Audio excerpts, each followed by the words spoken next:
मेरे प्यारे बच्चों, आप सभी को नमस्कार। क्या हाल है भाई? आप सभी के खंबा घनी जी, आप सभी को प्रणाम मेरे बच्चे। वर्षा, मधु चौधरी, छोटू, सुशील कुमार, चंदन, क्रेटा, कराते, श्वेता।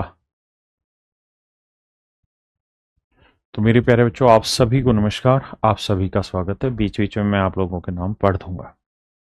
आइए मेरे बच्चे, आज हमें परसेंटेज में कुछ आगे का हिस्सा पढ़ना है।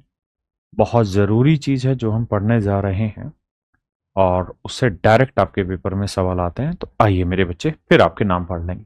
चिट्ठी ना कोई संदेश। अच्छा भैया, देखिए यार, आपने बताना है कि इस टॉपिक का नाम क्या है, मतलब परसेंटेज में टाइप क्या है, या जो चीज पढ़ा रहा हूं कॉन्सेप्ट क्या है। मैं आपको ये कहूं कि यार, एक क्लास में ना कुछ बच्चे थे। एक बच्चा ए था, बी, सी, डी, ई, एफ, ये बच्चे थे।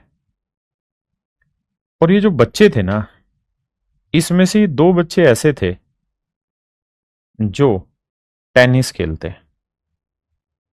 ये दो बच्चे ऐसे हैं जो टेनिस खेलते हैं, और बाकी बच्चे जो हैं, ये ऐसे बच्चे हैं जो हॉकी खेलते हैं। मैंने कहा कि यार, ये कुल मिला के 6 बच्चे तुम्हारे सामने रखे हैं। इसमें ए और बी ऐसे हैं जो टेनिस खेलते हैं, बाकी सी, डी, ई, एफ ऐसे हैं जो हॉकी खेलते हैं। तो यार, मेरा सवाल आपसे ये है कि इनको क्या किसी ग्राफिकल के थ्रू या किसी पिक्चर के थ्रू आप रिप्रेजेंट कर सकते हैं? तो आप कहेंगे देखिए सर, एक तरीका है। आप कह रहे हैं तो बता देते हैं आपको। जैसे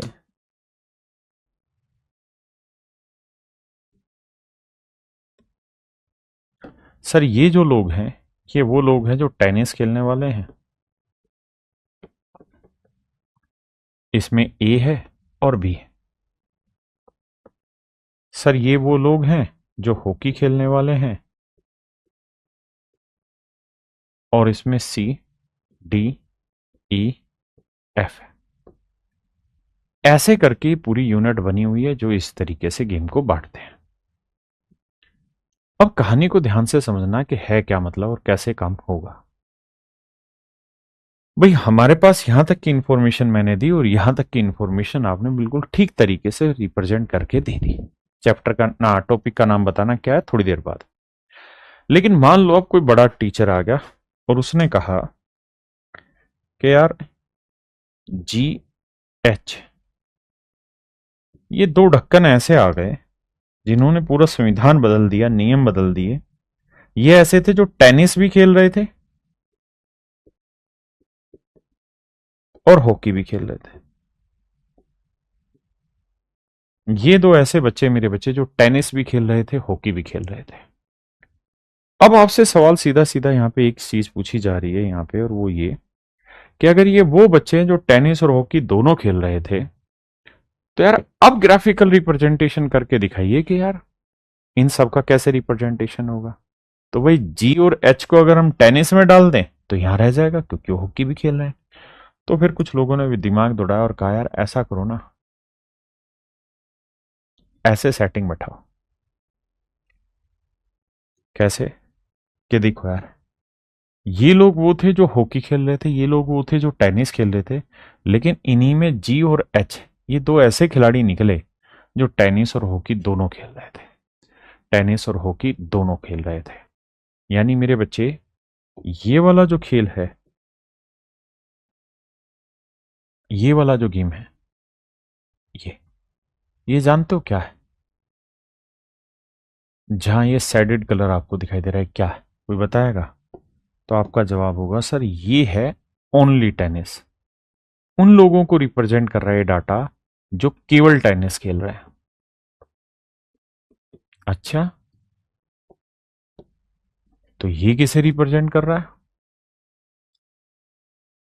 तो सर, ये उन लोगों को रिप्रेजेंट कर रहा है जो केवल हॉकी खेल रहे हैं।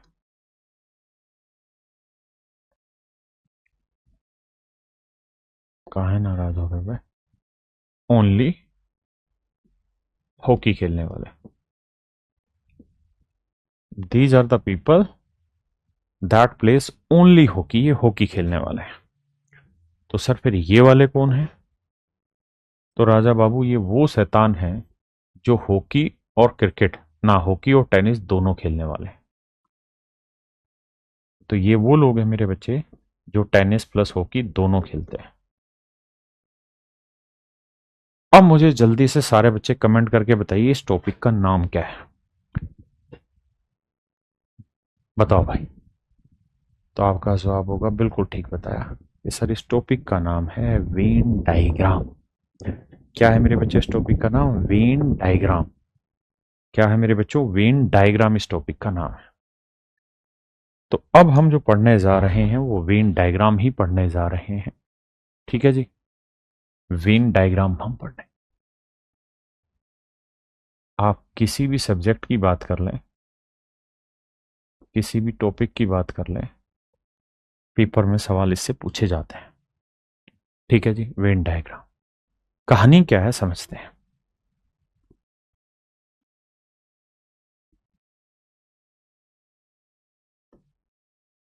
देखिए यार,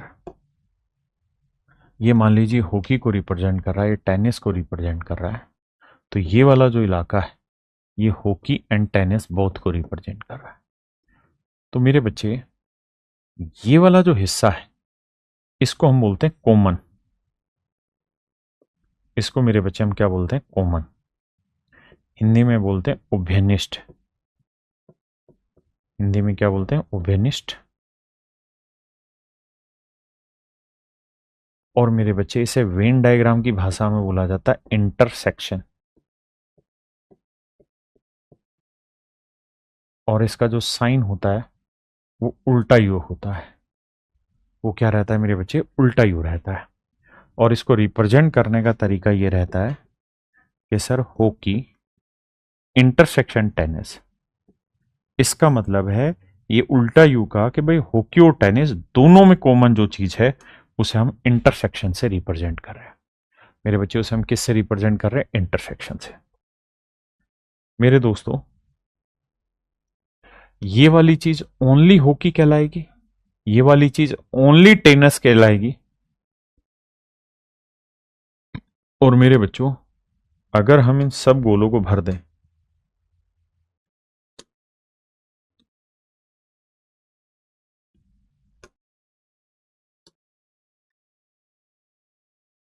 तो ये जो कहानी है पूरी, ये पूरा जो कलर कॉम्बिनेशन आपके सामने दिखा रखा है इन्होंने,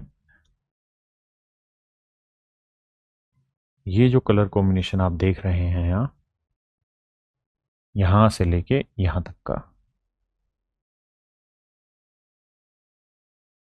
ये ये जो हिस्सा कहलाता है मेरे बच्चों ये कहलाता है यूनियन।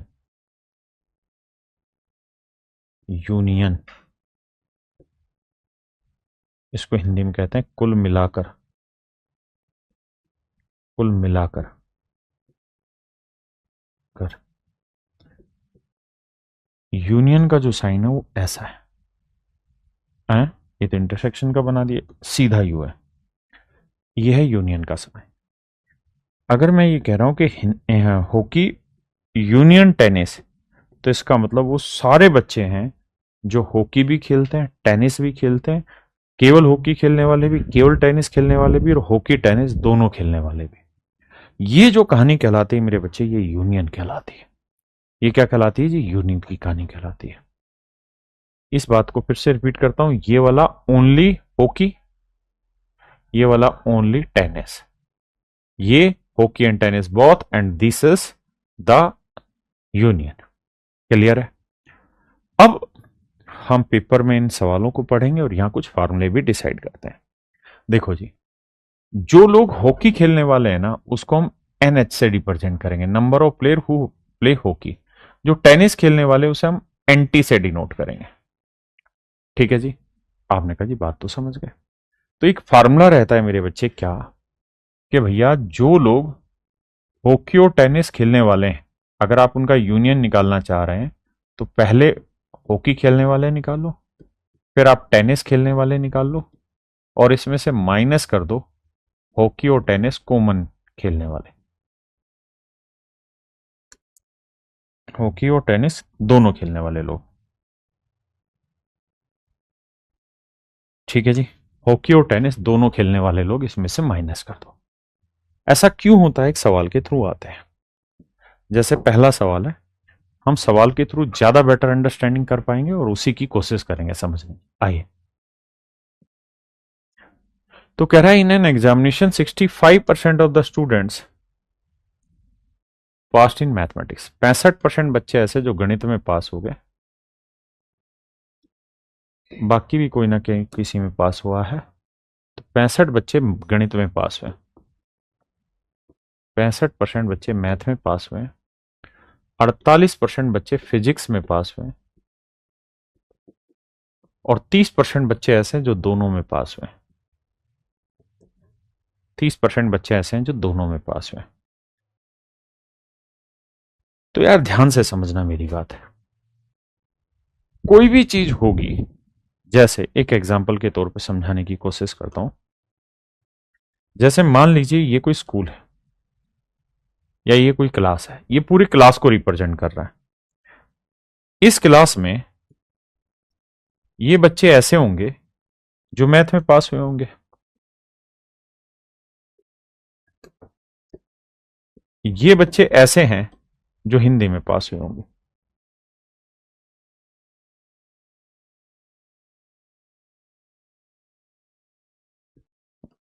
ये वो है मेरे बच्चे जो हिंदी में पास हुए हैं, और ये वो आंकड़ा है मेरे बच्चों जो हिंदी और मैथ दोनों में पास हुआ है। आपने कहा ठीक है। अब यहां से समझना, मैं कह रहा हूं कि यार मान लो 60% बच्चे ऐसे हैं जो मैथ में पास हुए हैं, ध्यान से सुना मेरी बात। 50% बच्चे ऐसे हैं जो हिंदी में पास हुए हैं, 50% बच्चे ऐसे हैं जो हिंदी में पास हुए हैं, 30% बच्चे ऐसे हैं जो हिंदी और मैथ दोनों में पास हुए हैं। तो यार मुझे वो बच्चे बताओ जो किसी में भी पास नहीं हुए। तो आप कहेंगे देखिए सर, आराम से बात को समझना, अगर टोटल 60% मैथ में पास हुए तो 30% ऐसे हैं जो दोनों में पास हुए, तो बाकी बचे 30% बच्चे वो होंगे जो केवल मैथ में पास हुए। यानी अगर आपसे सवाल में ये पूछा जाता कि ओनली मैथ में कितने पास हुए, केवल गणित में कितने पास हुए, तो आपका जवाब होता 30%। अगर आपसे सवाल में ये पूछा जाता कि ओनली हिंदी में कितने पास हुए, तो आपका जवाब होता कि भाई 50 में से 30 घटाएंगे तो 20%। 20% बच्चे ऐसे हैं जो केवल हिंदी में पास हुए। बोथ में पास होने वाले बच्चे कितने हैं, तो आप कहेंगे 30%। अब मैं आपसे ये जानना चाहता हूं यार, टोटल बच्चे बताओ जो किसी न किसी में पास हुए, टोटल स्टूडेंट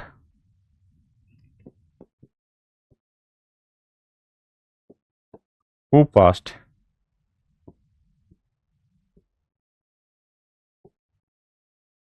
इन एनीथिंग।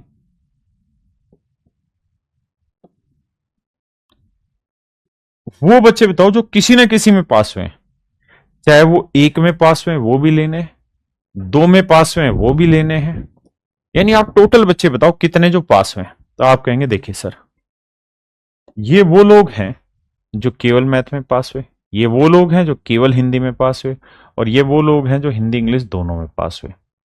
तो भाई कोई बच्चा दो सब्जेक्ट में कैसे पास हो सकता है, या तो किसी एक सब्जेक्ट में पास हो सकता है, या किसी दूसरे सब्जेक्ट में पास हो सकता है, या दोनों सब्जेक्ट में पास हो सकता है।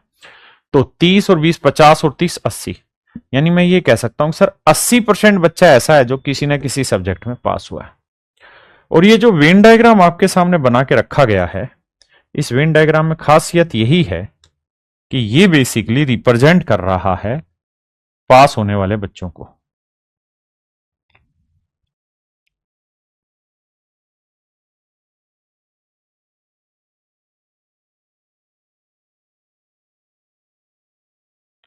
तो ये जो सर्कल है, ये पास वाले, इसमें केवल मैथ में पास होने वाले, केवल हिंदी में पास होने वाले और दोनों में पास होने वाले लिखे हुए। आपने कहा हाँ, तो यार ये तो 80 ही परसेंट हुए, ये तो 80% हुए। परसेंट का मतलब तो ये हुआ कि टोटल 100 बच्चे होते हैं, बिल्कुल सही बात है। अगर टोटल 100 बच्चे हैं तो राजा ये बताओ 100% में से 80% बच्चे ऐसे हैं जो किसी ना किसी सब्जेक्ट में पास हुए, तो बाकी 20% कौन बचे? ये 20% वो खिलाड़ी बच गए जो किसी भी सब्जेक्ट में पास नहीं हुए, जो किसी भी सब्जेक्ट में पास नहीं हुए। अगर आप कहेंगे जी इनको ग्राफ में बताना कौन है ये, तो ध्यान से देखना, ये लोग हैं। ये जो पिंक कलर आपको दिखाई दे रहा है ना, ये वो बच्चे हैं जो दोनों में फेल हो गए, जो ना मैथ में पास हो पाए ना इंग्लिश में पास हो पाए। मेरी बात समझ गए? आपने कहा ठीक है। अब इस सवाल को पेपर में हम कैसे करते हैं? मैंने फार्मूला भी बताया आपको कि भाई अगर हमें ये बताना है कि यार मैथ और इंग्लिश या मैथ और क्या नाम है, हिंदी, दोनों में कुल मिला के कितने पास हुए, तो इसका नियम है जो बच्चे मैथ में पास हुए उनका नाम लिखो, जो बच्चे हिंदी में पास हुए उनका नाम लिखो, और इसमें से वो बच्चे हटा दो जो मैथ और हिंदी दोनों में पास हुए। ऐसा क्यों? ऐसा इसलिए कि अगर मैं सीधा सीधा इनको जोड़ने लग जाऊं ना, अगर मैं सीधा सीधा इनको जोड़ने लग जाऊं मेरे भाई, ध्यान देना कि भाई 60 और 50 110 बच्चे, तो बच्चे ही 100% है, 110 हो जा रहा है। 60 और 50 110% हो जा रहा है, जबकि बच्चे ही तेरे 100% है तुम्हारे।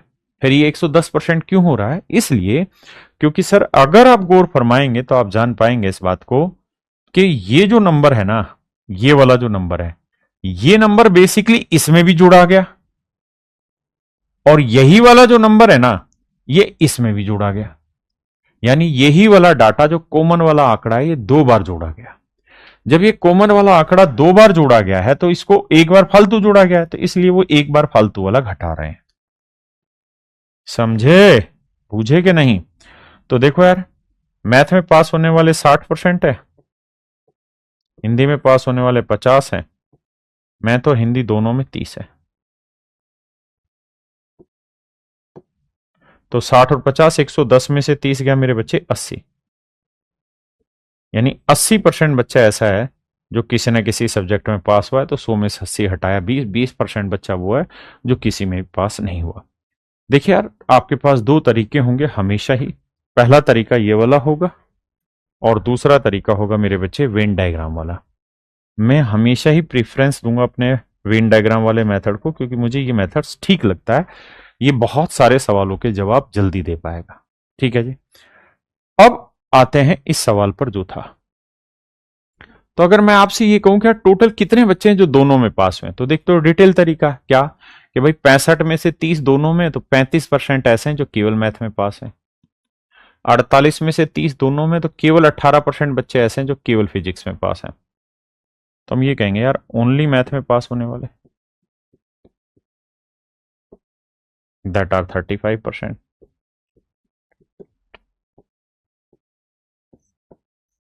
ओनली फिजिक्स में पास होने वाले, दैट आर 18%। बोथ में पास होने वाले तो वो है 30%। अगर मैं इन्हें जोड़ूंगा तो 8 5 13, 3 और 1 4, 3 7 और 1 8, यानी 83% बच्चा ऐसा है जो दोनों सब्जेक्टों में पास हुआ है। तो मेरे बच्चे 100% बच्चे होते हैं, अगर आप 100% में से 83% को माइनस कर दें तो बाकी बचे 17%, यानी 17% बच्चे ऐसे हैं जो दोनों में फेल हुए हैं, और यही आपसे सवाल पूछा गया। दूसरा फार्मूला लगा सकते हैं। फार्मूला होता है G N A union B का। कैसे?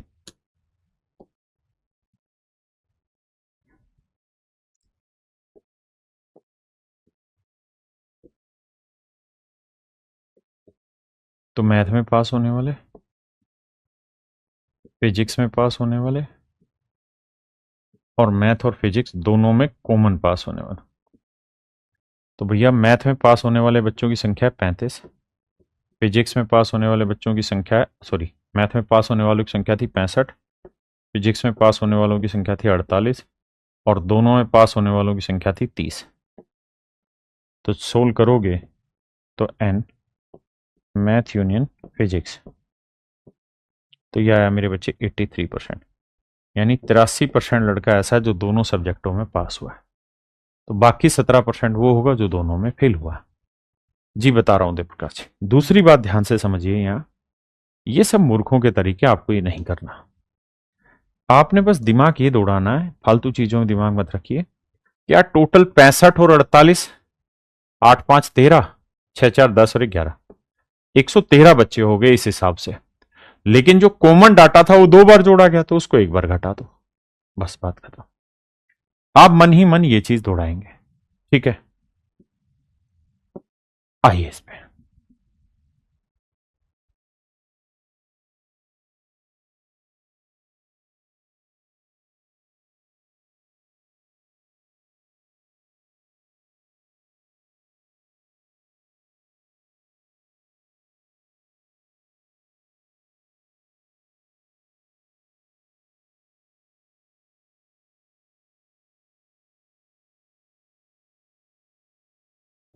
देखिए मेरे भाई, 65% मैथ में पास हुए हैं, 48% फिजिक्स में पास हुए हैं।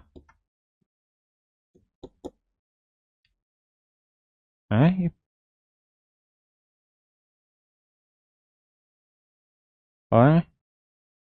ये तो सेम ही सवाल उठ गया बे। अगले पे आओ।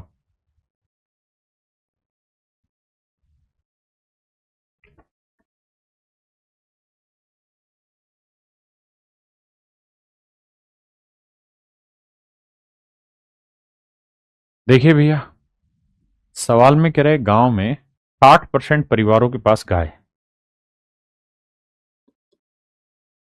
ये गांव है भैया। इसमें कह रहा है जी 60% लोग ऐसे हैं जिनके पास गाय है।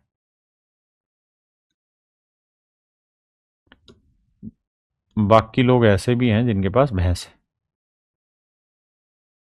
60% के पास गाय है, 30% लोग ऐसे हैं जिनके पास भैंस है, बफैलो है, गाय। और कहता है जी 15% घर ऐसे हैं जिनके पास गाय और बफैलो दोनों है। तो मैं आपसे ये जानना चाहता हूं यार, उन घरों का प्रतिशत ज्ञात करिए जिनके पास या तो गाय हो या भैंस हो, या गाय भैंस दोनों। तो आप मुझे एक ही ज्ञान देंगे। देखिए सर, टोटल निकालना है तो 60 और 30 का जोड़ करो 90, 90 में से 15 हटा दो, तो ये बचा 75%। यानी सर 75% घर ऐसे हैं जिनके पास कोई ना कोई जानवर है, चाहे वो गाय हो, चाहे वो भैंस हो, या गाय भैंस दोनों है। तो इसका मतलब ये हुआ कि टोटल 100% घर होंगे। 100% में से 75% के पास कुछ ना कुछ है, तो बाकी 25% कौन हुए? जिनके पास कुछ भी नहीं है। आपने कहा बात तो सही है, यानी 25% लोगों के पास कुछ भी नहीं है, यानी टोटल फैमिली के 25% के पास कोई जानवर नहीं है। जबकि टोटल फैमिली है कितनी, सवाल में रखा है 96 परिवार है, तो 96 का 25% परिवार ऐसे होंगे जिनके पास कुछ भी नहीं है। तो 96, 25% की फ्रैक्शन 1/4, 4 से काटेंगे, आंसर आया 24। यानी मेरे बच्चे 24 परिवार ऐसे हैं जिनके पास ना गाय है ना भैंस है। This is your right answer.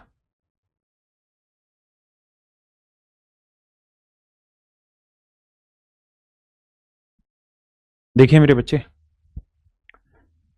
ध्यान से सवाल को समझिए। सवाल में कह रहा है यार, एक परीक्षा में 60% छात्र गणित में पास हुए,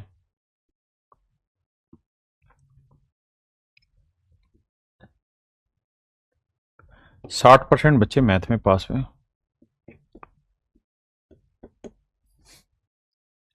55% बच्चे इंग्लिश में पास हुए,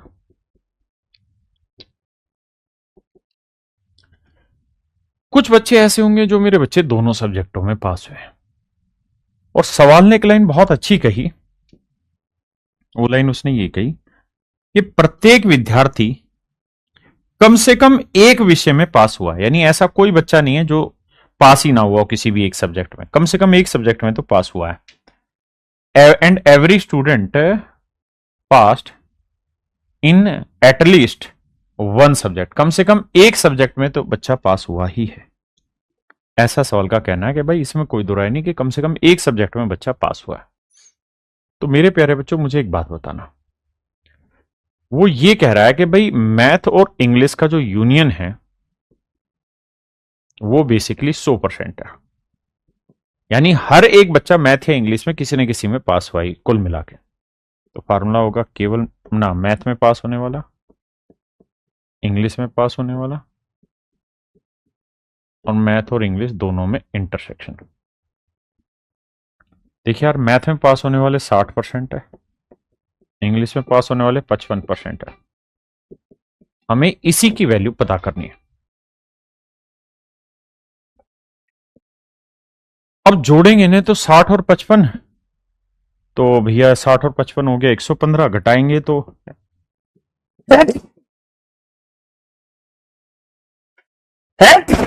इसकी जो वैल्यू आएगी मेरे बच्चे वो आएगी 15%। ये आ गया मेरा आंसर। ठीक है जी, एक तरीका ये वाला है। दूसरा तरीका ये है, जो समझदार बच्चे हैं वो इतना सब डिटेल नहीं करेंगे फार्मूला वार्मूला, वो सीधा एक चीज देखेंगे कि यार हर बच्चा ऐसा है जो किसी न किसी सब्जेक्ट में पास हुआ है, तो टोटल 60 और 55 115% हो गए। तो जबकि 100% बच्चे हैं, तो इसका मतलब बाकी जो 15% छात्र रहे होंगे वो ऐसे रहे होंगे जो 2 बार काउंट हो गए होंगे, जो इस वाले ग्रुप में भी काउंट हो गए और इस वाले ग्रुप में भी काउंट हो गए। तो वो 2 बार वाले जो काउंट हुए हैं वही 15% एक्सेस आ रहे हैं।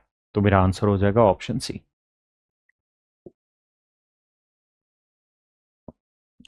देखिए यार, कह रहा है 60 विद्यार्थियों की क्लास है मेरे बच्चों,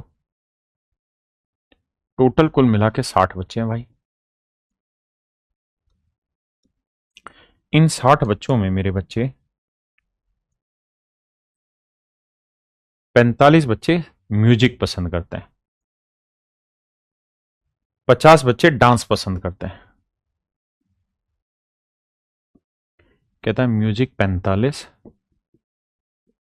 डांस करते हैं 50 बच्चे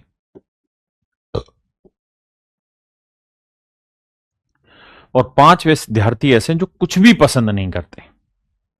5 विद्यार्थी ऐसे हैं जो कुछ भी पसंद नहीं करते। तो यार वो बताओ, उन बच्चों की संख्या बताओ जो संगीत और नृत्य दोनों पसंद करते हैं, यानी ये वाला डाटा आपसे पूछ रहा है कि इसकी वैल्यू बताओ। तो हल्का सा दिमाग खोल के मेरी बात समझनी है। टोटल बच्चे कितने हैं जी? 60। 60 में से सवाल ने खुद ही जवाब दिया है अपनी बात का कि भाई 5 students like neither dancing, like, यहां लैंग्वेज मिसिंग है,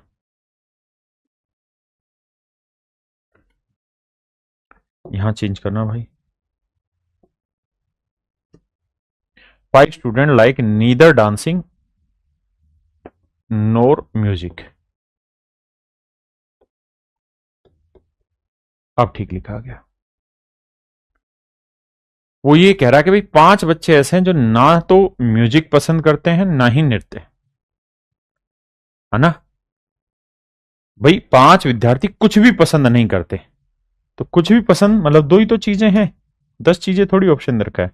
तो इसका मतलब 5 विद्यार्थी कुछ भी पसंद नहीं करते, तो इसका मतलब है कि नीदर वो डांस पसंद करते ना ही वो म्यूजिक। अब बात को आगे समझते हैं। तो 60 में से 5 बच्चे तो हैं ही नहीं इस ग्रुप में, तो बचे 55। यानी हम ये कह सकते हैं कि 55 ही लोग ऐसे हैं जो म्यूजिक और डांस पसंद करते हैं। तो अगर मैं फार्मूले से कराऊंगा तो ऐसे करूंगा कि देखिए यार, म्यूजिक और डांस का union, music dance, music and dance में common, and this is the part that we have to calculate. ये वैल्यू है मेरे बच्चे 55। अब देखिए, म्यूजिक पसंद करने वाले 45 है, डांस पसंद करने वाले 50 है। इसकी वैल्यू हमें फाइंड आउट करनी। तो 50 और 45 कितने हो गए भाई? 95। 95 में से 55 घटाएंगे तो वो बच्चे जो म्यूजिक और डांस दोनों पसंद करते हैं, दीज आर 40। और यही मेरा आंसर हो जाएगा। यही मेरे बच्चे मेरा आंसर हो जाएगा। ऑप्शन 2 बार लिखा हुआ है, माफी चाहता है। क्लियर है? अब दोबारा सवाल पर फोकस करते हैं कि पेपर में आप इस क्वेश्चन को कैसे टैकल करें। तो पेपर में टैकल करने का एक सीधा मेथड है भाई, 45 और 50 को जोड़ेंगे आएगा 95, जबकि बच्चे थे 55, बच्चे 60 थे, लेकिन इन 60 में से 5 तो कुछ भी पसंद नहीं कर रहे थे। तो इस हिसाब से पसंद करने वाले 50 और 45 95, जिसमें से 55 ही टोटल हैं बच्चे पसंद करने वाले। तो कितने फालतू हैं? 40। तो 40 बच्चे वो हैं जो ना म्यूजिक पसंद कर रहे हैं ना डांस। आइए भाई,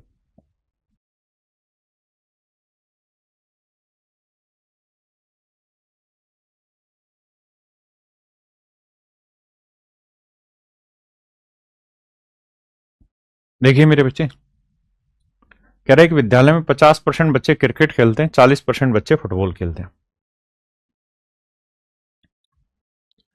50% बच्चे क्रिकेट खेलते हैं, 40% बच्चे फुटबॉल खेलते हैं।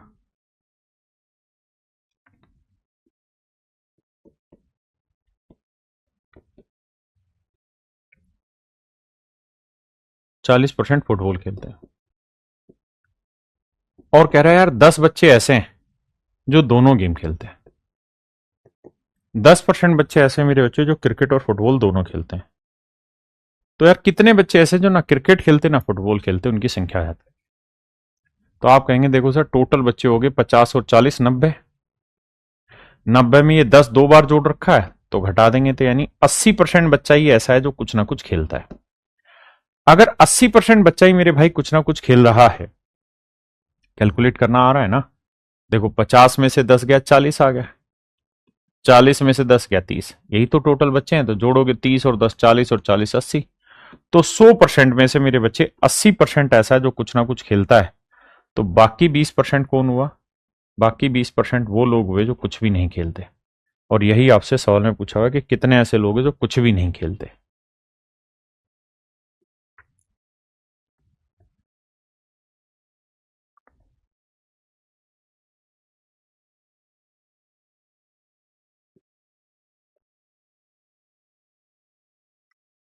The number of people who speak Hindi और तमिल। और का मतलब दोनों। तो उन लोगों की संख्या ज्ञात करो जो हिंदी या तमिल बोलते हैं, यानी या तो हिंदी बोल रहे हो या तमिल बोल रहे हो, सारे बच्चों की संख्या आपने बतानी है। देखिए भैया, कहता है एक ग्रुप है जिसमें 50 लोग हिंदी बोलते हैं, 20 लोग तमिल बोलते हैं। 50 लोग हिंदी बोलते हैं, 20 लोग तमिल बोलते हैं, और 10 लोग ऐसे हैं जो हिंदी और तमिल दोनों बोलते हैं।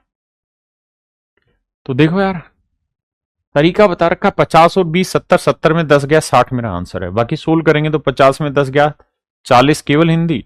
20 में 10 गया, 10 केवल तमिल। जोड़ोगे तो 40, 10, 50, 10, 60। यानी 60 ही लोग ऐसे हैं जो कुछ ना कुछ बोलते हैं। और यही वो बात कह रहा है कि यार हिंदी या तमिल बोलते हैं, मतलब कुछ ना कुछ बोलते हैं।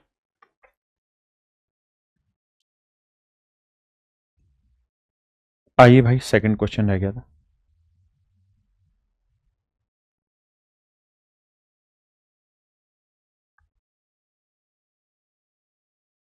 देखिए यार, यहां लैंग्वेज पे थोड़ा ध्यान आपको देना पड़ेगा, बात बनेगी नहीं तो। ओनली शब्द है।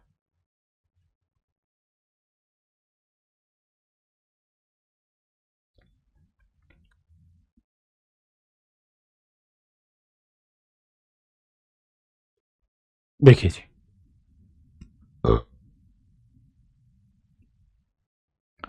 कहता है 60 बच्चों की एक क्लास है,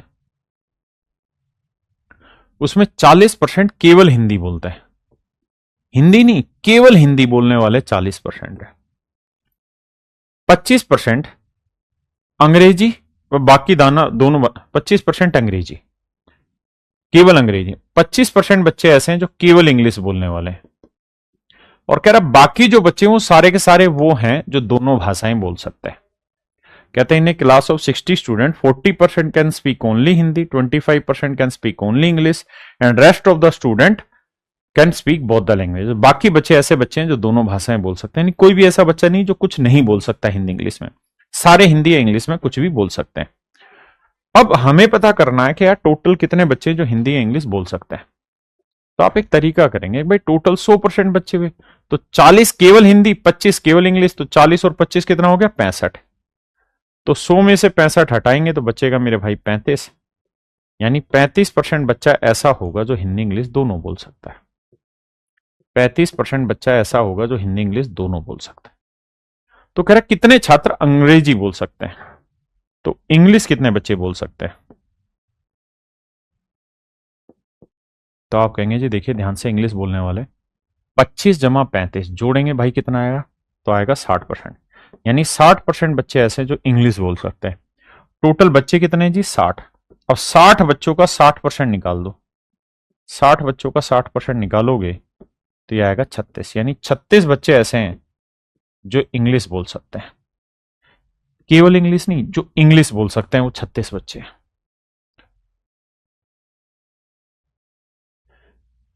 देखिए मेरे दोस्त, सवाल में कह रहा है एक परीक्षा में 67% छात्र गणित में पास हुए, 53% छात्र अंग्रेजी में पास हुए। कहता है जी 67% बच्चे ऐसे हैं जो गणित में पास हुए, बाकी कुछ इतने परसेंट दूसरी चीज में पास हुए, और 25% बच्चे ऐसे हैं जो दोनों में पास हुए। 25% बच्चा ऐसा है जो दोनों सब्जेक्टों में पास हुआ है जी। 67% मैथ में पास हुआ है।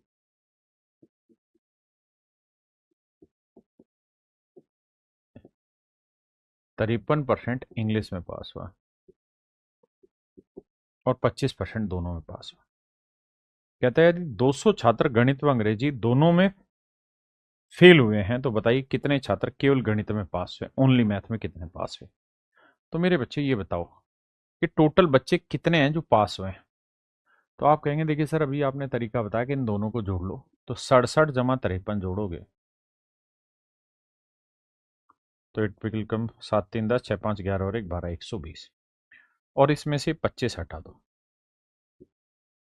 तो 25 हटाओगे तो ये बचेगा 95। यानी 95% बच्चे ऐसे हैं जो किसी ना किसी सब्जेक्ट में पास हुए। 95% मेरे बच्चे बच्चे ऐसे हैं जो किसी न किसी सब्जेक्ट में पास हुए। हाँ जी, 95% बच्चे ऐसे जो किसी न किसी सब्जेक्ट में पास हुए। भाई 67 एक में पास हुए, 53 एक में, तो 67 53 जोड़ा 120। 25 ऐसे थे जो 2 बार काउंट हो गए, वो घटा दिया तो आया 95%। यानी मैं ये कह सकता हूँ सर 95% बच्चे किसी न किसी सब्जेक्ट में पास हुए, तो टोटल 100% बच्चे हैं, उसमें से 95% किसी न किसी सब्जेक्ट में पास हुए, तो बाकी 5% कौन है। सर बाकी 5% वो लोग हैं जो किसी में भी पास नहीं हुए। तो किसी में पास नहीं हुए, तो ये जो 5% है ये रिप्रेजेंट कर रहा है 200 बच्चों को। तो 1% की वैल्यू, तो आप कहेंगे बटे 5। अब कह रहा है यार उन बच्चों की संख्या बताइए जो केवल मैथ में पास हुए। Then how many students passed in only maths. तो बताइए कितने छात्र केवल गणित में पास हुए, कितने ऐसे बच्चे हैं जो केवल गणित में पास हुए, मेरे बच्चे बताइए।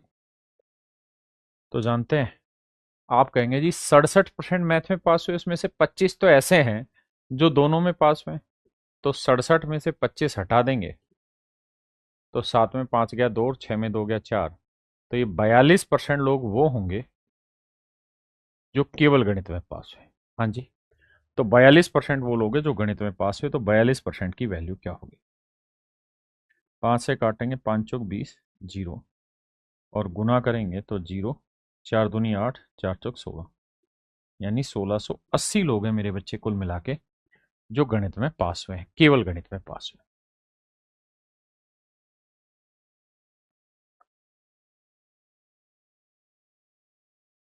करिए मेरे भाई,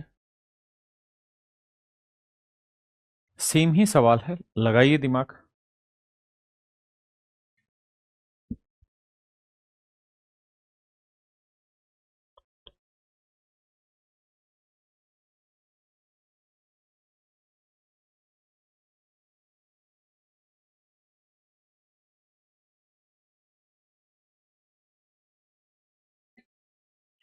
देखिए मेरे बच्चों, सवाल में कह रहा है एक परीक्षा में 48% छात्र हिंदी में फेल हुए हैं। ये है जी हिंदी, ये कोई दूसरा सब्जेक्ट है। कहता है 48% बच्चे ऐसे हैं जो हिंदी में फेल हुए हैं, 32% छात्र हिस्ट्री में फेल हुए हैं, 32% बच्चे हिस्ट्री में फेल हुए हैं, और 20% बच्चे ऐसे हैं जो दोनों में फेल हुए हैं। 20% बच्चे ऐसे हैं जो दोनों में फेल हुए हैं। यदि वो छात्र जो दोनों विषयों में पास हुए हैं कि उनकी संख्या 880 है, तो कुल छात्रों की संख्या ज्ञात करो। देखिए मेरे बच्चे, मैं आपसे जानना चाहता हूं कि टोटल फेल कितने हुए हैं। तो 48 जमा 32 जोड़ोगे आएगा 80%, और इसमें 20% ऐसे हैं जो 2 बार काउंट हो चुके हैं। क्यों? क्योंकि ये 20 इधर भी हो गए और इधर भी हो गए, तो 80 में से 20 गया 60%। यानी हम ये कह सकते हैं कि सर 60% बच्चे ऐसे हैं जो किसी ना किसी सब्जेक्ट में फेल हुए हैं। 60% बच्चे ऐसे हैं मेरे बच्चे जो किसी ना किसी सब्जेक्ट में फेल हुए हैं। तो बाकी कितने रह गए भाई? तो 100 में से अगर 60 हटा दें तो बाकी बचे 40%। ये वो बच्चे होंगे जो दोनों सब्जेक्टों में पास हुए, क्योंकि 60% बच्चा अगर किसी न किसी में फेल हुआ है तो बाकी बचा 40% वो दोनों में पास हुआ होगा। जबकि सवाल में कह रहा है कि 40% की वैल्यू जो है वो 880 है। तो 1% की जो वैल्यू होगी मेरे बच्चे बटे 40 होगी। और 100% की वैल्यू बताइए। 100% का ना टोटल नंबर ऑफ स्टूडेंट, तो गुना 100 की वैल्यू बताइए। 0, 22। 22 को 100 से गुना करेंगे तो आंसर आया 2200। तो इसका मतलब मेरे बच्चे ऑप्शन बी मेरा राइट आंसर। ऑप्शन बी मेरा राइट आंसर है।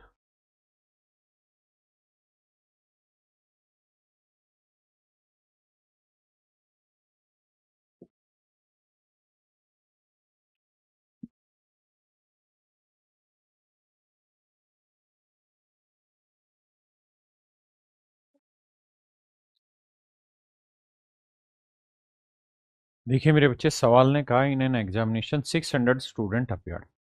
एक परीक्षा में 600 बच्चों ने भाग लिया। 35% छात्र फिजिक्स में फेल हुए, 45% छात्र विज्ञान में फेल हुए और 20% छात्र दोनों विषयों में फेल हुए।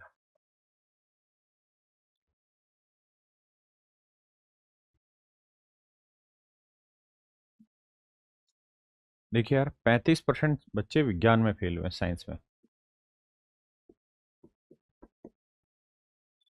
45% केमिस्ट्री में, भौतिक विज्ञान में। भौतिक क्या होता है? फिजिक्स। और रसायन विज्ञान, केमिस्ट्री साइंस। इसमें कहता है 45% बच्चे दोनों केमिस्ट्री में फेल हुए और 20% छात्र दोनों विषयों में फेल हुए। 20% दोनों में फेल हुए। तो मैं आपसे ये जानना चाहता हूँ टोटल कितने बच्चे फेल हुए हैं? तो आप कहेंगे देखो सर, 35 जमा 45 जोड़ोगे, ये आएगा सर 80। 80 में से ये 20 हटा दो, क्योंकि 2 बार काउंट हो चुका है, तो बचे 60%। यानी सर 60% लोग वो हैं जो किसी ना किसी सब्जेक्ट में फेल हुए, चाहे वो एक में फेल हुए, चाहे वो 2 में फेल हुए, चाहे वो 20 में फेल हुए, लेकिन 60% बच्चे ऐसे हैं जो किसी न किसी में फेल हुए। तो टोटल होते हैं मेरे बच्चे 100% बच्चे। तो उन 100% में से ये 60% हटा देंगे तो बाकी बचा 40%। तो ये 40% लोग वो होंगे जो दोनों सब्जेक्टों में पास हुए होंगे। अब हमें कह रहा है कि यार टोटल बच्चे थे 600, मतलब 100% की वैल्यू जो है it is being represented as 600। वो 600 को रिप्रेजेंट कर रही, तो 1% की वैल्यू बटे 100। तो कह रहा है जी 40% की वैल्यू कितनी? तो गुना 40। 6 चौक 24, 240। तो मेरे बच्चे मेरा सही उत्तर आएगा निकल के 240। Option B. कुछ है ही नहीं, बहुत आसान है।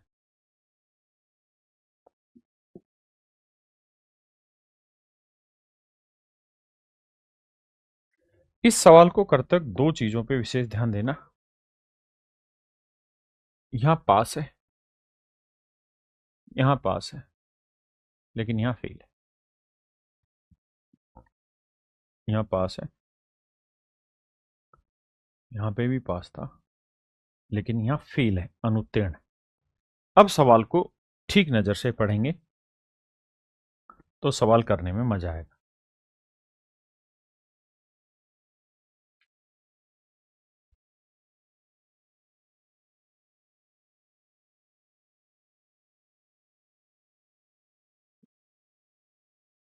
देखिए मेरे भाई, कहता है यार एक परीक्षा में 80% बच्चे हैं जो गणित में पास हुए हैं। हमें यहां ये देखना होगा कि उसने ये कहा कि भाई 15% बच्चे दोनों में फेल हुए। तो हमारे पास जो दोनों का डाटा है ना फेल होने का, वो मेरे बच्चे 15% है। तो हमें सबको फेल होने पे लाना पड़ेगा। कैसे? देखिए,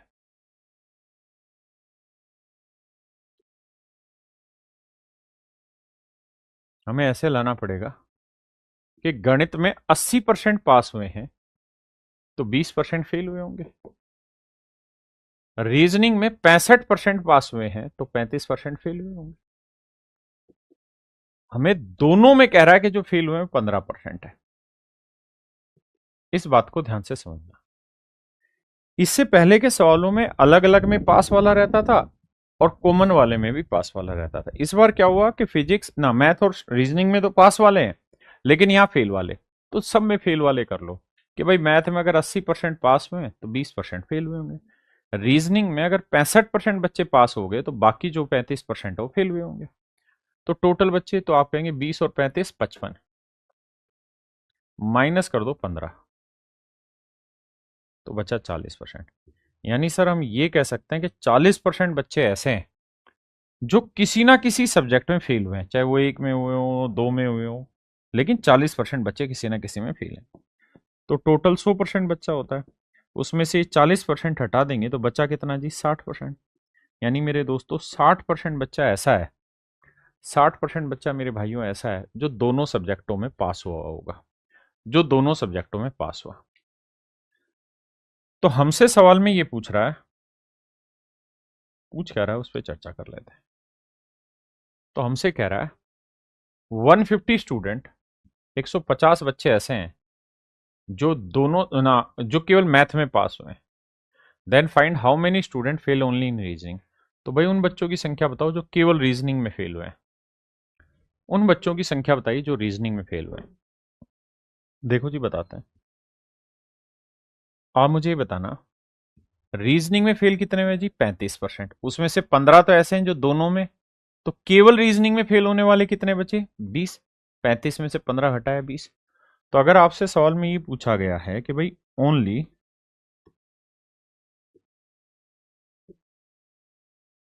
रीजनिंग में फेल,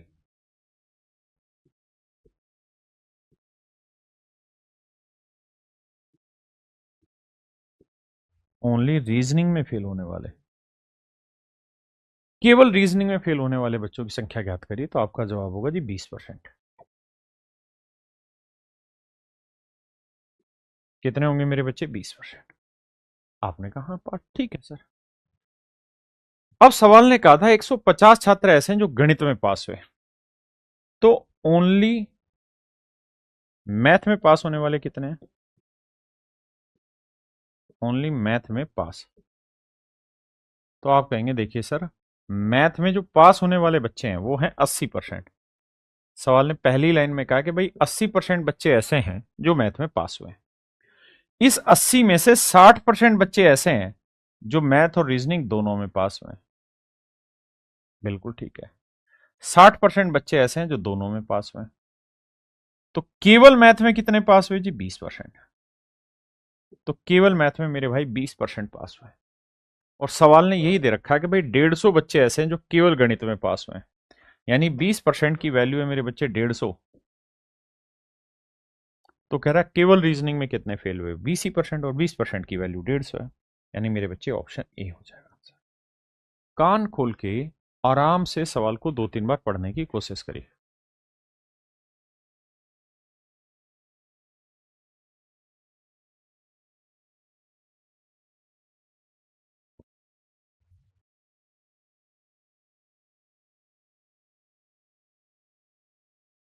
देखिए मेरे भाई सवाल में कह रहा है एक परीक्षा में 40% छात्र गणित में फेल हुए।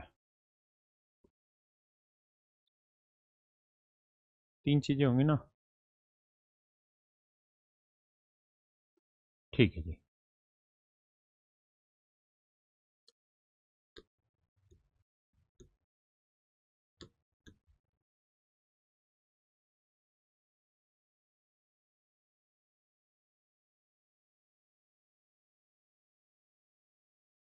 आइए मेरे बच्चे, सवाल में क्या कह रहा है उस बात पर चर्चा करते हैं।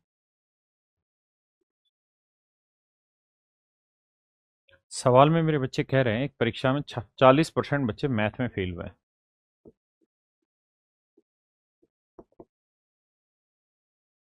30% छात्र हिंदी में फेल हुए,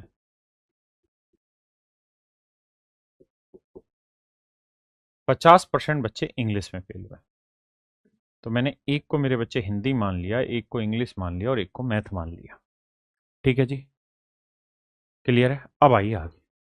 अब कह रहे हैं यदि 25% छात्र मैथ और इंग्लिश दोनों में फेल हुए हैं, तो भाई मैथ और इंग्लिश में ये वाला कॉलम है, तो 25% बच्चे ऐसे हैं जो मैथ और इंग्लिश दोनों ना, बच्चे हैं गणित और इंग्लिश में, तो ये 25% ऐसे हैं जो मैथ और इंग्लिश दोनों में फेल हुए हैं। 15% बच्चे ऐसे हैं जो इंग्लिश और हिंदी में फेल हुए हैं,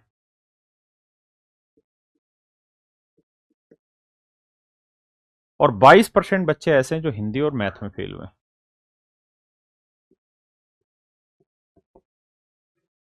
और कह रहा है 13% बच्चे तीनों सब्जेक्टों में फेल हुए हैं। तो मेरे बच्चे तीनों सब्जेक्टों में जो कॉलम आ रहा है वो यही वाला आ रहा है। तीनों सब्जेक्टों में कोई जो ऐसा एरिया जो तीनों सब्जेक्टों को कवर करता हो, तो मेरे बच्चे ये बीच वाला ही पोर्शन है। बिल्कुल ठीक है। अब कहानी को आगे समझने की कोशिश करते हैं। कैसे, देखिए ध्यान से। सवाल में हमसे ये कह रहा है कि यार ये बताओ तीनों विषयों में पास हुए छात्रों का प्रतिशत ज्ञात करिए, कि भाई तीनों सब्जेक्टों में कितने बच्चे पास हुए, इस बात की जानकारी दीजिए।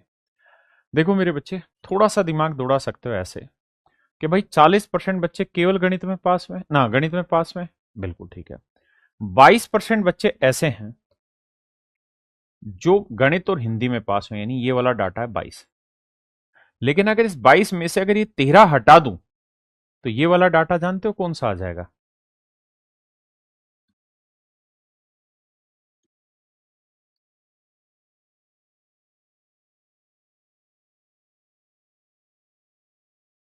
अब एक एक चीज को लिखवाता हूं ताकि सारी बातों की पहचान हो पाए। अगर मेरे बच्चों इस सवाल में ये पूछा जाए ना, only fail in Hindi and intersection English, कि भाई या हिंदी और मैथ में, कि हिंदी और मैथ में कुल मिला के कितने फेल हुए हैं, केवल हिंदी और मैथ में, तो आपका जवाब ये होना चाहिए कि देखिए सर, ये वाला जो आंकड़ा ये हिंदी और मैथ दोनों का है। इसमें से 13 ऐसे हैं जो इंग्लिश में भी फेल हो रखे हैं, तो ये 13 हटा देंगे तो ये वाला जो डाटा आएगा ना, ये वो आंकड़ा बचेगा जो केवल हिंदी, मैथ और हिंदी में फेल है।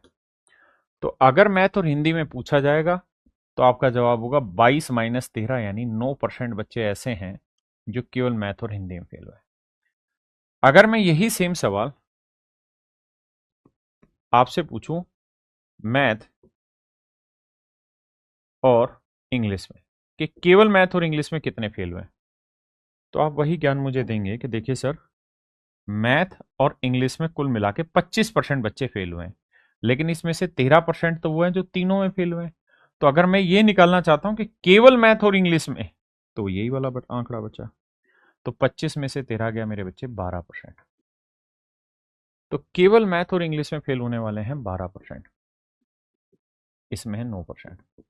ऐसे अगर मैं पूछूं कि हिंदी और इंग्लिश में कितने, तो 15 में 13 गया मेरे बच्चे 2%। क्या मेरे बच्चे आप मेरी बात समझ पाए? तो आपका जवाब है हाँ सर, बात समझ गए। अब आगे आते हैं। अब मेरे बच्चों मेरी कहानी को आगे समझ, ये पूरा जो कॉलम है ये है 50%। ये पूरा जो कॉलम है मेरे बच्चे कितना है? 50%। तो 12 और 13 25, 25 और 2 27, तो 50 में से 27 घटाएंगे तो ये वाली वैल्यू क्या आई? 23%। बिल्कुल ठीक है। ये पूरा कॉलम है मेरे बच्चे 40, तो 12 और 13 25, 25 और 9 34, तो ये पूरा 40 है और ये हो गया 34, तो ये कितना है? 6%। ये पूरा है 30, ये है 9 और 13 22, 22 और 2 24, तो 30 में से 24 घटाएंगे तो यह आया 6%। एक बार मेरे बच्चे इन बातों को समझो, फिर आगे बढ़ेंगे।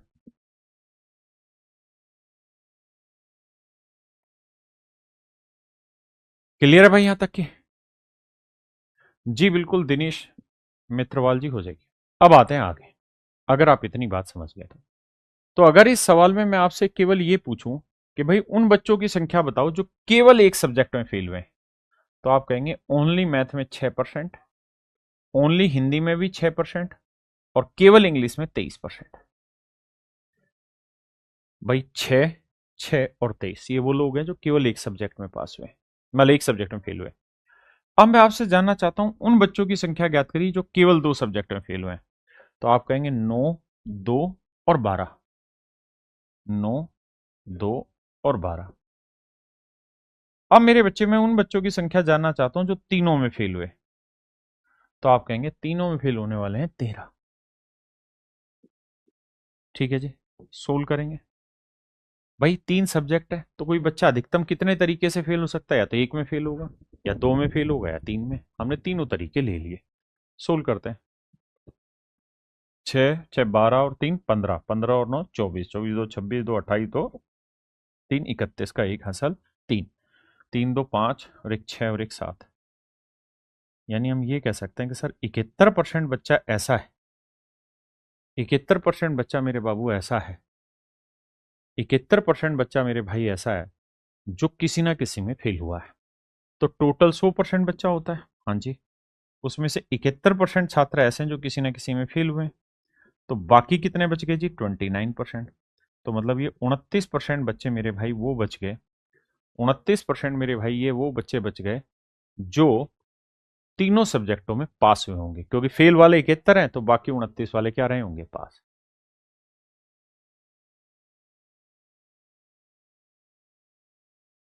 शकील भाई, अभी जो है वो बिल्कुल नया लेटेस्ट एडिशन है। तो मेरे बच्चे 29 मेरा आंसर आएगा।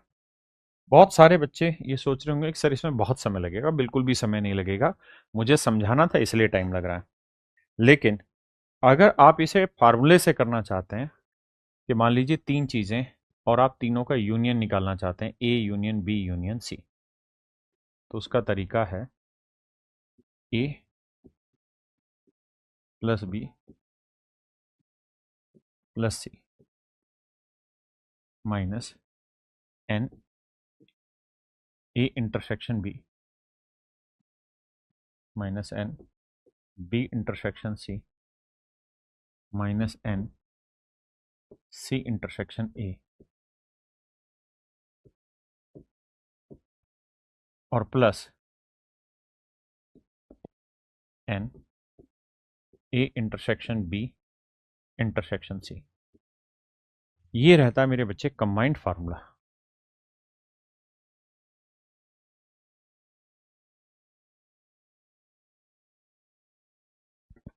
समझ गए राजा?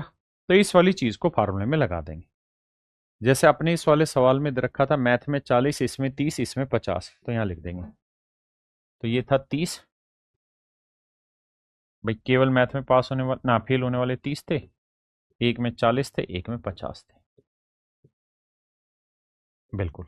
फिर फिर फार्मूले में हम ये देखेंगे कि दो दो सब्जेक्ट में क्या थे, 22, 15 और 25।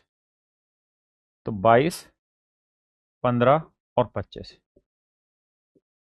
और फिर हमें जोड़ना है क्या? जो तीनों सब्जेक्टों में पास था वो था 13। तो हम फार्मूले से करेंगे तो भी जल्दी से हो जाएगा। कैसे? देखिए भाई, ऐसे समझो कि 25 और 15 कितना हो गया? 40। तो -40 से +40 का। ठीक है जी, बिल्कुल ठीक है। अब देखो 30 में से 22 घटाएंगे, क्या बचा? 8। 8 और 13 21, 21 और 50 71। यानी 71% बच्चा ऐसा है जो किसी न किसी सब्जेक्ट में फेल हुआ है। तो बाकी जो 100 में से 71 घटाएंगे तो 19 वो बचेगा जो बाकियों में पास हुआ, दोनों तीनों में।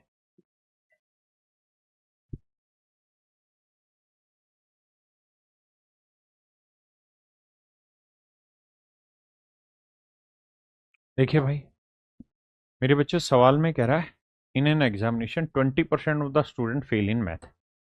कहता है यार 20% बच्चे मैथ में फेल हुए।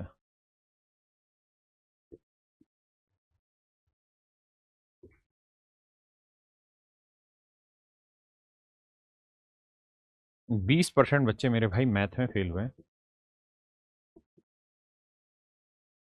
15% इंग्लिश में फेल हुए, और 25% हिंदी में फेल हुए। 25% हिंदी में फेल हुए।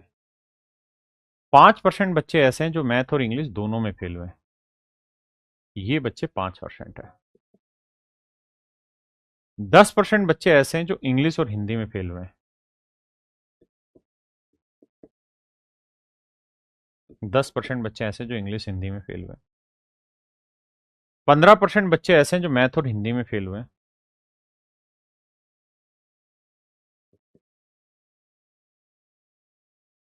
और 2% बच्चे ऐसे हैं जो तीनों सब्जेक्टों में फेल हुए। 2% बच्चे मेरे भाई ऐसे हैं जो तीनों सब्जेक्टों में फेल हुए। Failed in all the three subject, math, English and Hindi. Then find the percentage of student who passed in all three subject, जो तीनों सब्जेक्टों में पास हुआ। देखिए, आप सबको ये समझना होगा कि हमारे पेपर में दो ही मतलब उसके चीजों के वेन डायग्राम रहता है, तीन का नहीं रहता। अगर तीन का कभी आता है तो वो क्या करता है, इसको डीआई में देता है और इसी में फिर दो तीन सवाल आपसे पूछ लेगा, ताकि आपका जो टाइम एक्स्ट्रा लग रहा है वो वहां पे यूटिलाइज हो जाए। आइए लगाते हैं सवाल को।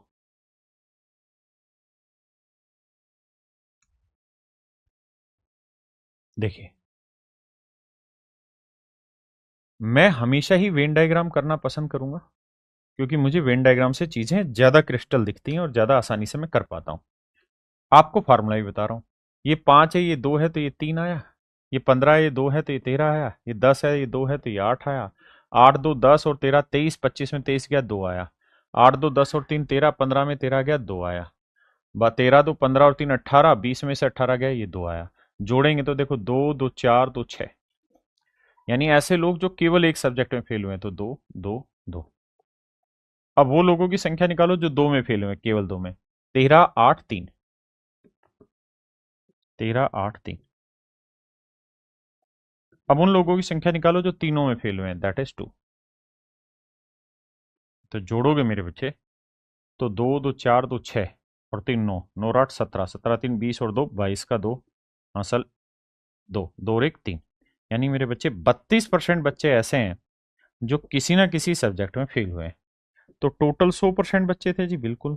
तो 100 में से 32 हटा देंगे तो बचा कितना मेरे बच्चों, 68%। तो यानी 68% लोग वो होंगे जो बाकियों में पास हुए हैं। और यही हमसे सवाल में पूछा हुआ है कि तीनों सब्जेक्ट में कितने बच्चे पास हुए, तो जवाब होगा 68%। क्या हो जाएगा मेरे बच्चे, 68%। अब मेरे बच्चों में इसी सवाल को फार्मूले से पढ़ा देता हूं। देखिए यार, यहीं ले लेते हैं फार्मूला।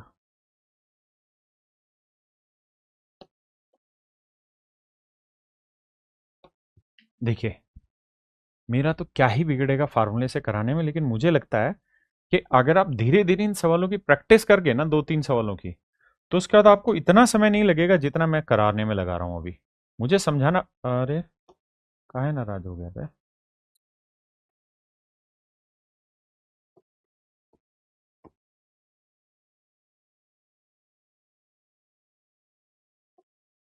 देखिए, बहुत आसान। मैंने अभी एक फार्मूला बताया कि यूनियन जब आप निकालने जाओगे कि भाई मैथ, इंग्लिश और हिंदी तीनों में कुल मिला के कितने फेल हुए हैं, तो आपको पहले निकालना होगा मैथ में फेल वाले, इंग्लिश में फेल वाले, हिंदी में फेल वाले। फिर माइनस करना होगा मैथ और इंग्लिश दोनों में फेल होने वाले, इंग्लिश और हिंदी में फेल होने वाले, और हिंदी और मैथ में फेल होने वाले। और फिर प्लस करना होगा तीनों में फेल होने वाले। हाँ जी, आइए लगाते हैं दिमाग। तो मेरे प्यारे बच्चों, ये वैल्यू है 20, ये वैल्यू है 15 और ये वैल्यू है 25। 25 15 40 और 20 60, तो ये हो गया। ये वाली वैल्यू है मेरे बच्चे 15, 5 और 10। तो 10 5 15 15 30। और ये वाली वैल्यू है मेरे बच्चे 2। तो 60 में 30 गया 30, 30 और 2 32। यानी मेरे बच्चे 32% लोग ही ऐसे हैं जो किसी न किसी में फेल हुए हैं। तो 100 में से 32 हटा देंगे तो बाकी जो बचे 68%, वो लोग होंगे जो बाकी तीनों सब्जेक्टों में पास हुए। करिए जी।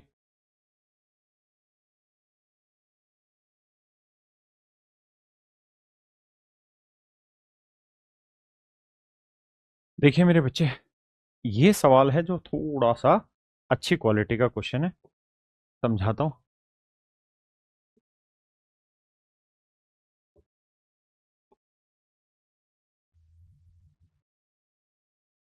देखिए यार, पहले वेन डायग्राम से रिप्रेजेंट कर देता हूं, फिर फार्मूले से, क्योंकि ये फार्मूले से ज्यादा आसानी से होगा।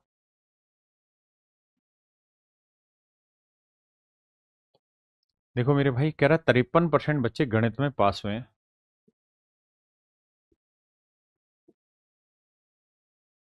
61 फिजिक्स में, 61% फिजिक्स में पास हुए हैं, 60% केमिस्ट्री में पास हुए हैं,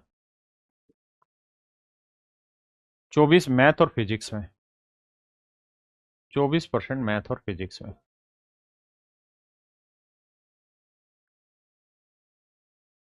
35% फिजिक्स और केमिस्ट्री में, 35% फिजिक्स और केमिस्ट्री में, 27% मैथ और केमिस्ट्री में,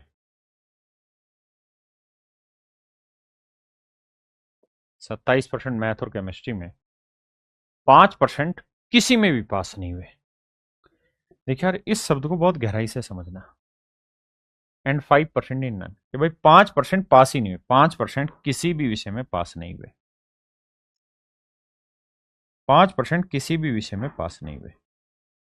यानी सच बात यह है कि आपके पास ये वाला डाटा मिसिंग है और यही आपको फाइंड आउट भी करना है ना। इसके आधार पर ही बाकी चीजें कैलकुलेट करेंगे। अब आप ये बात जानते हैं कि फार्मूला होता है कि भाई 3 सब्जेक्ट है, मैथ फिजिक्स और केमिस्ट्री, तो M union P union C बराबर होगा NM NP NC. Math intersection physics, math comma chemistry,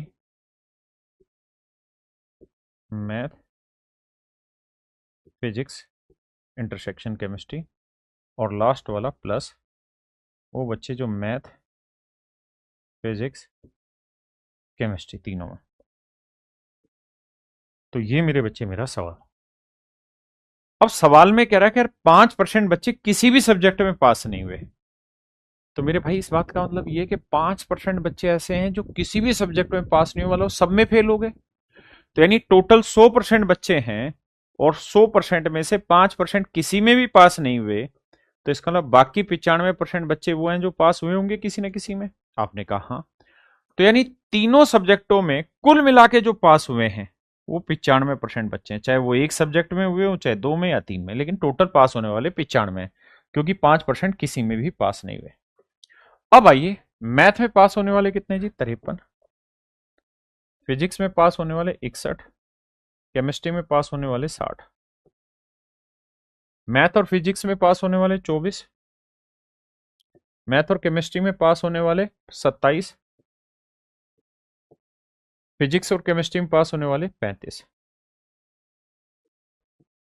और तीनों में पास होने वाले हमें पता नहीं है, तो थोड़ी देर के लिए इसे समझाने के लिए मैं एक्स बोल देता हूं। तो ये डाटा मेरे बच्चे एक्स। हाँ जी। अब सोल्व करते हैं यार, निपटाते हैं कहानी को। कैसे निपटेगा देखिए ध्यान से। प्लस प्लस वाले जोड़ लो, माइनस माइनस वाले जोड़ लो, कैसे भी कर लो सेटिंग। देखो, 35 और 27 को जोड़ेंगे कितना आएगा जी? 62। और ये है 60, यानी -2 बचा। तो -2 और 24 -26।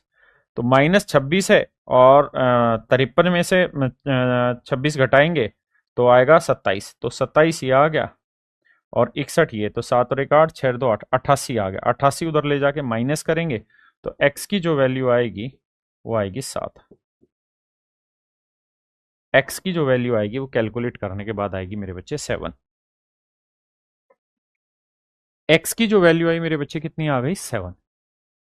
तो ये जो डाटा है ये मेरे बच्चे है 7%। अब आते हैं आगे, हमसे पूछा क्या है। अब हमसे सवाल में ये पूछा है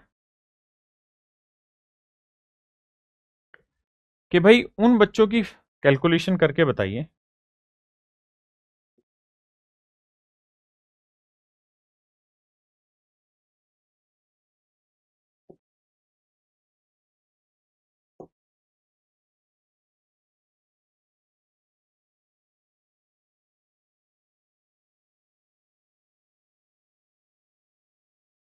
अब हमसे जो चीज पूछी हुई है वो ये, find the ratio of percentage of past in mathematics and chemistry. कहते हैं यार उन बच्चों का रेशियो बताओ जो केवल मैथ और केमिस्ट्री में पास हुए बट नॉट इन फिजिक्स।